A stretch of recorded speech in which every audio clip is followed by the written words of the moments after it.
Terima kasih Dato' Yang di-Pertua. Saya tahu saya tidak ada masa yang banyak.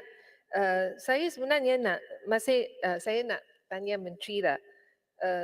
Semalam kita tahu Malaysia kekal di tahap ketiga kedudukan yang terendah dalam laporan perdagangan manusia Amerika Syarikat 2022 untuk tahun kedua secara berturut-turut.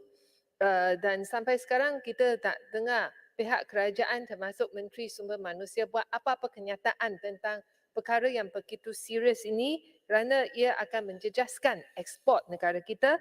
Yang kedua ialah yang duta Indonesia telah pun marahkan Malaysia dan enggan hantar pekerja dari Indonesia ke Malaysia dan kerana kita masih melaksanakan make online. Jadi selepas kenyataan daripada duta Indonesia, kita juga tak dengar Perdana Menteri ataupun Menteri Sumber Manusia buat apa-apa kenyataan tentang apakah hala tuju kita dan macam mana menyelesaikan masalah ini kerana banyak industri khususnya sektor perdagangan memang menghadapi masalah yang sangat serius kerana kekurangan pekerja. Tuan-Tuan dan Pertua, secara umumnya saya nak katakan yang pindaan IUU Perkesok ini adalah positif dan patut disokong. Dan saya hanya nak sentuh beberapa perkara kerana Perkesok juga melindungi pekerja asing dan ini mungkin satu-satu program insurans yang boleh membantu pekerja asing. Dalam program Perkesok ini ada banyak yang tidak diterlindung. Misalnya yang penyakit jiwa dan mental dan pekerja yang tercedera dalam waktu kerja, bukan dalam waktu kerja dan tempat kerja, termasuk kalau mereka tercedera di asrama mereka, mereka juga tidak boleh tuntut. Pekerja tidak beri, Perkesok tidak memberi perlindungan untuk pemulangan pekerja yang gagal dalam pemeriksaan badan oleh FOMEMA.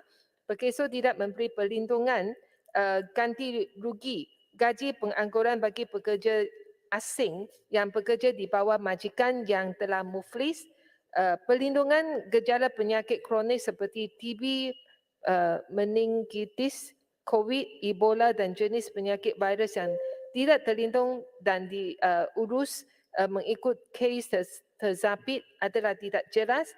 Perkesok tidak beri perlindungan dan bantuan kepada pekerja asing dalam tempoh darurat, misalnya pekerja menghadapi potongan gaji dan juga waktu kerja yang dikurangkan ketika PKP ataupun lockdown pandemik COVID. Saya difahamkan terdapat pekerja asing yang hanya terima gaji 8 hari dalam 1 bulan dalam tempoh pandemik tetapi mereka tidak terima apa-apa bantuan daripada pihak Perkesok. Tadi yang dipertua yang lain adalah macam Perkesok tidak beri perlindungan cukup bagi pengiriman jenazah. Misal bagi pekerja asing.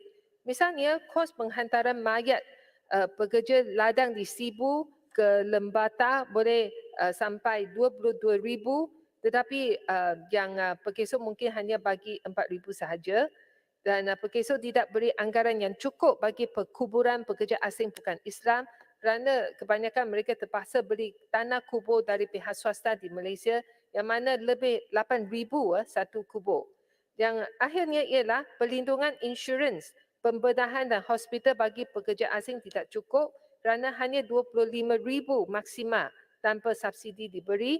Perkesok selalu tidak beri perlindungan cukup kepada pekerja asing dalam kes kritikal seperti kemalangan di tempat kerja dan juga tidak memberi perlindungan bagi pekerja asing untuk rawatan pemulihan yang selalunya mereka terpaksa dibuat di klinik swasta dan dalam banyak kes rawatan Perkesok tidak beri peruntukan yang cukup untuk bayar bil hospital yang terbabit ICU dan juga pembedahan yang bagi kes pekerja asing. Jadi saya berharap pihak kementerian akan juga melihat meneliti yang keperluan perlindungan bagi pekerja asing khususnya bila negara kita ni telah pun disenaraikan sebagai tier 3 dalam isu perdagangan manusia.